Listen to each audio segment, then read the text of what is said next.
नमस्कार दोस्तों, आप सभी का स्वागत है टेक्नोलॉजी कीड़ा चैनल में। और इस वीडियो में आज हम लोग बात करेंगे होटल मैनेजमेंट वाले प्रोजेक्ट की।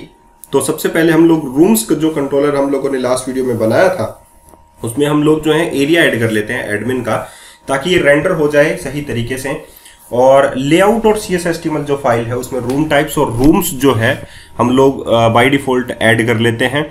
टू लिंक्स, एरिया हमारे पास एडमिन है, कंट्रोलर हमारे पास रूम टाइप्स एंड रूम्स है, एंड द फाइनली एक्शन जो है वो बाय डिफॉल्ट इंडेक्स होता है। तो दोनों में यही है और जल्दी जल्दी हम लोग ये चीज़ें कर लेते हैं। ये आप लोगों को करना आता है। layout.cshtml फाइल में सिर्फ आप लोगों को लिंक्स ही ऐड करने हैं, एंड दैट फाइनली आप लोगों को टेक्स्ट भी चेंज करना है, रूम्स एंड रूम्स टाइप्स। ठीक है, यहाँ तक हम लोगों ने कर लिया। तो अब हम लोग रेंडर करके देख लेते हैं कि अब हम लोगों को करना क्या है। चलिए रेंडर नहीं करते हैं, रूम्स कंट्रोलर में जो क्रिएट सेक्शन है उस पर फोकस करते हैं कि क्रिएट सेक्शन में हम लोगों को इमेज भी ऐड करनी है और रूम प्राइस भी ऐड करनी है। तो सबसे पहले हम लोग चेक करते हैं vm.room picture file is not equal to null, कि ये पिक्चर फाइल जो है वो नल तो नहीं है। ठीक है, अगर नल है तो हम लोग क्या करते हैं, बाय डिफॉल्ट एक डिफॉल्ट इमेज जो है वो होटल रूम की ले लेते हैं और वो सेट कर देते हैं। ठीक है, और सबसे पहले हम लोग जब फाइल ऐड करते हैं तो फाइल नेम चेक करते हैं। तो हम लोगों को चाहिए स्ट्रिंग अपलोड डायरेक्टरी।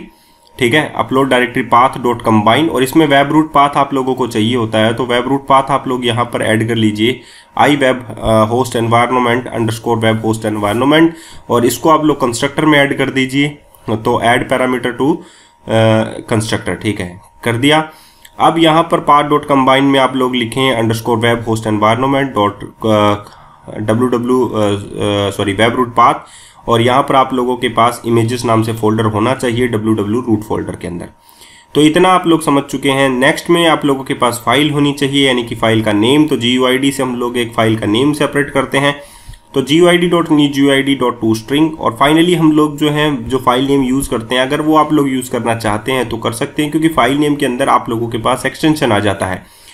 तो आप लोगों को वो यूज़ ज़रूर करनी चाहिए, जहाँ तक मैं मानता हूँ, क्योंकि उसमें फुल आप लोगों के पास एक्सटेंशन तक आता है। तो ये आगे जुड़ जाएगा तो ऑटोमेटिकली फाइल जो है वो सेपरेट हो जाएगी। तो vm.room picture file dot file name आप लोगों के पास आ गया। And finally string file path आप लोग, फाइनली जो फाइल पाथ बनता है वो अपलोड डायरेक्टरी और फाइल से बनता है। तो फाइल पाथ क्या हो जाएगा, path dot combine upload directory comma file.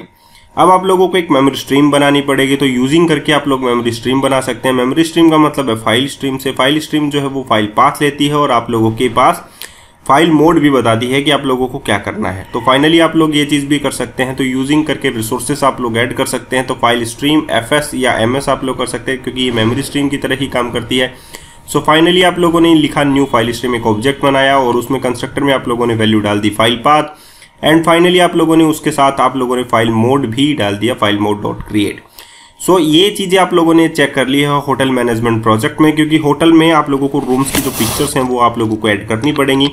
लेकिन आप लोगों को नहीं लगता कि ये सारी चीज़ें आप लोगों के एक अलग डायरेक्टरी में होनी चाहिए, यानी कि आप लोगों का सेपरेट होना चाहिए। कि कोई भी अगर आप लोगों के पास इमेजेस से रिलेटेड आए तो आप लोगों को जो है इस URL को ही कॉल कर लें, कुछ ऐसा आप लोगों को बनाना चाहिए। तो यूटिलिटी नाम से जो प्रोजेक्ट हम लोगों ने बनाया है, कुछ ऐसा ही उसकी जो सारा जो कोड है हम लोग उसमें ही डाल देते हैं, तो वो ज़्यादा आप लोगों के लिए बेहतर रहेगा। तो ये जितना भी कोड है आप लोग यहाँ पर जैसे ही रिटर्न फाइल नेम लिखेंगे, क्योंकि फाइल नेम ही आप लोगों के पास डाटाबेस में सेव होना है, और इमेजेस नाम से जो फोल्डर होगा उससे आप लोगों की फाइल आ जानी है। ठीक है, तो ये तो रही एक कॉमन सी बात। लेकिन हम लोगों को क्या करना पड़ेगा, एक नई क्लास जो है वो बनानी पड़ेगी यूटिलिटीज़ फोल्डर के अंदर, और उसमें हम लोग लिख देते हैं फाइल ऑपरेशंस, यानी कि आप लोग, या इमेज ऑपरेशंस, इमेज ऑपरेशंस लिख देते तो इमेज से रिलेटेड जितने भी कंटेंट हैं या कोई भी चीज़ें हैं वो इसमें आप लोगों के पास आ जाएगी। अगर हम लोग इसे स्टैटिक बनाते हैं तो आप लोगों को एक प्रॉब्लम आ सकती है। वेब रूट जो पाथ हम लोगों ने लिया है वेब होस्ट एनवायरनमेंट, अगर हम लोग इसमें भी लेते हैं तो आप लोगों को बस एक दिक्कत आएगी कि वो स्टैटिक से जो है वो नहीं होता है। तो हम लोगों को इसका ऑब्जेक्ट ही बनाना पड़ेगा, लेकिन एक बार के लिए हम लोग ट्राई कर लेते हैं। ठीक है, तो यहाँ पर हम लोगों ने स्ट्रिंग फाइल नेम लिया, नल लिया। यहाँ पर हम लोग आई वेब होस्ट एनवायरनमेंट को यूज़ करेंगे ताकि हम लोग ये www रूट फोल्डर तक जा सकें। तो इसके लिए हम लोग कंस्ट्रक्टर बनाते हैं और इसमें हम लोग डाल देते हैं इमेज ऑपरेशंस। देखिए कंस्ट्रक्टर में हम लोग नहीं बना सकते हैं क्योंकि स्टैटिक क्लास है, स्टैटिक क्लास का कंस्ट्रक्टर जो है स्टैटिक ही होता है। सो फाइनली हम लोग यहाँ पर ये बना लेते हैं CTOR विदाउट एनी स्टैटिक, क्योंकि हम लोगों को पता है वेब होस्ट एनवायरनमेंट में भी एरर आना है। तो फाइनली हम लोग इसके लिए ये चीज़ कर लेते हैं। तो ये सारी चीज़ें करने के बाद आप लोग जो हैं इसको फाइल नेम जो है वो बाय डिफ़ॉल्ट स्ट्रिंग रिटर्न करता है, तो आप लोगों को स्ट्रिंग ही यहाँ पर मिलेगी। ठीक है, तो ये सारा काम करने के बाद आप लोगों के पास जो फाइल पाथ है वो आ जाएगा, और फाइल पाथ को आप लोगों को डाटाबेस में सेव कर देना है। तो ये चीज़ करने के बाद आप लोग जो है व्यू डिज़ाइन करेंगे रिस्पेक्टिव उसका, और वो भी इजीली तरीके से आप लोगों का हो जाएगा। तो अगर आप लोगों को ASP.NET Core के अंदर फाइल को सेव करना आता है तो आप बेसिकली आप लोग ये सारी चीज़ें समझ गए होंगे, और हम लोग फाइल को ही सेव करना चाहते हैं। हम लोग फाइल को देखेंगे कि फाइल वहाँ पर है या नहीं है। ठीक है, तो ये सारा कोड आप लोग देखिए, और अगर आप लोगों को ये पसंद आए और अगर आप लोगों को लगता है कि अगर ASP टेक्नोलॉजी कीड़ा चैनल को आगे बढ़ना चाहिए तो सब्सक्राइब कीजिए, और इस वीडियो को भी लाइक दे दीजिए, क्योंकि अगर आप लोगों का लाइक इतना अच्छा मेरे लिए साबित होता है तो प्लीज़ वो लाइक तो बनता ही है। और अगर आप लोगों को इसमें प्रॉब्लम होती है कोड से रिलेटेड कोई भी कंटेंट में, तो प्लीज़ मुझे कमेंट जरूर दीजिए, ताकि मैं समझ सकूँ कि इसमें आप लोगों को प्रॉब्लम कहाँ हुई है। ठीक है, तो फाइनली हम लोगों ने यूटिलिटीज़ फोल्डर के अंदर इमेज ऑपरेशंस परफॉर्म कर दिया है। तो यहाँ पर देखिए एक एरर आता है, क्योंकि ये स्टैटिक के साथ कभी बाइंड नहीं होता, नॉन स्टैटिक वेरिएबल है। तो फाइनली हम लोगों को स्टैटिक हटाना पड़ेगा, एंड फाइनली स्टैटिक हटाने के बाद आप लोग जो हैं इसको यूज़ कर पाएंगे। ठीक है, तो हम लोग डायरेक्टली एक ऑब्जेक्ट बनाएंगे और ऑब्जेक्ट बनाकर इसको कॉल कर लेंगे, वो कोई प्रॉब्लम वाली बात नहीं है। एंड फाइनली हम लोग इसका व्यूज़ भी बनाएंगे। तो देखते रहिए इस पूरे वीडियो को, ताकि आप लोग जो है होटल जो रूम है उसकी प्रोफाइल पिक्चर्स को सेव करने के लिए, या उसको उसके डाटा को, रूम्स के डाटा को सेव करने के लिए इसमें कंटेंट डाल सके। तो ये एडमिन का पार्ट है सारा का सारा, और आप लोगों को यूज़ करना ही होगा। देखिए आई वेब होस्ट एनवायरनमेंट जो है वो यहाँ पर ज़रूरत होगी, क्योंकि हम लोग यहाँ से पास करेंगे वो क्रिएट वाले सेक्शन से। ठीक है, तो हम लोगों को वो यूज़ करनी ही पड़ेगी, वो ऐड करनी ही पड़ेगी। ठीक है, तो आप लोग देखते रहिए पूरा वीडियो। अगर आप लोगों को समझ में नहीं आता है तो प्लीज़ मुझे कमेंट करके पूछ लीजिए कि ये कोड आप लोगों ने क्यों लिखा है।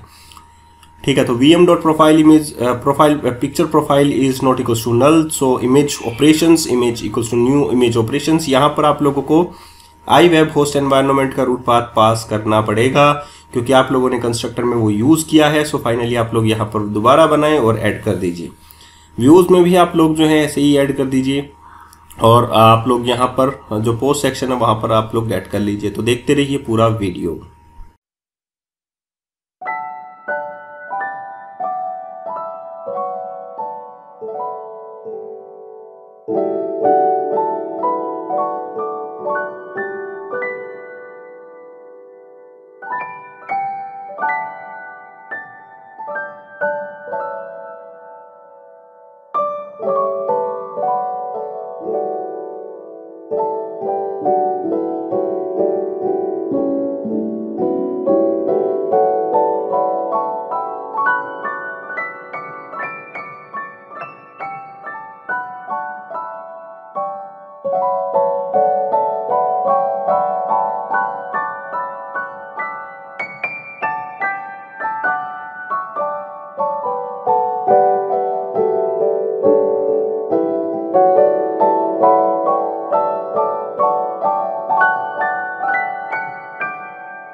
तो हमारे पास कोई पिक्चर जो है होटल से रिलेटेड डाटा नहीं है, तो हम लोग क्या कर लेते हैं, एक सर्च करके हम लोग एक स्निपेट काट के रख लेते हैं और वहां पर डिफॉल्ट में ये इमेज जो है हम लोग काम में ले लेंगे। ठीक है, तो ये तो था कि हम लोगों ने इमेज जो है वो बाय डिफॉल्ट यहाँ से उठाई और यहाँ से लगा दी। कोई बात नहीं है, आप लोग अपने प्रोफाइल इमेजेस जो है अपने ही जो रूम्स की हैं वो खींच सकते हैं और यहाँ पर आप लोग पेस्ट कर सकते हैं। जो लोग लाइव होटल रूम की वेबसाइट बना रहे हैं, अपना होटल जो है चला रहे हैं, वो इस वीडियो को जरूर देखें। वो अपना प्रोजेक्ट बना सकते हैं। और इवन अगर आप लोगों के पास, अगर आप लोग एक डेवलपर हैं, आप लोगों को समझ में नहीं आ रहा है कि कैसे क्या करना है, तो डेफिनेटली आप लोगों को प्रोजेक्ट देखना बहुत ज़्यादा ज़रूरी है, क्योंकि लाइव प्रोजेक्ट हम लोग बनाएंगे जो आप लोग जो है वेब के ऊपर जो है चलाकर देख सकते हैं। ठीक है, किसी भी होस्टिंग का अगर आप लोग इस्तेमाल करेंगे तो ये आप लोग यूज़ कर सकते हैं। ठीक है, तो ये हो गया, आप लोगों के पास एडमिन का पार्ट है और हम लोग यहाँ पर पिक्चर्स के अंदर से जो भी प्रोडक्ट हमारे पास होटल्स की रिलेटेड डाटा आए हैं वो हम लोग ऐड कर सकते हैं। अब हम लोग देखेंगे कि ये डाटा हमारे पास आ चुका है या नहीं आ चुका है, सिर्फ इतना ही चेक करेंगे और उसके बाद में हम लोग यहाँ से इस चीज़ को हटा देंगे कि डाटा आ गया। Okay, so everything is fine, सारा डाटा आ चुका है, आप लोग देख सकते हैं। तो वीडियो कैसा लगा जरूर बताइएगा और साथ ही इस वीडियो को आप लोग शेयर कर सकते हैं अपने इंस्टाग्राम पे, अपने फेसबुक पे, अपने व्हाट्सएप पे, लिंक्डइन पे, जहां पर भी आप लोगों को शेयर करना पड़े कीजिए शेयर। धन्यवाद।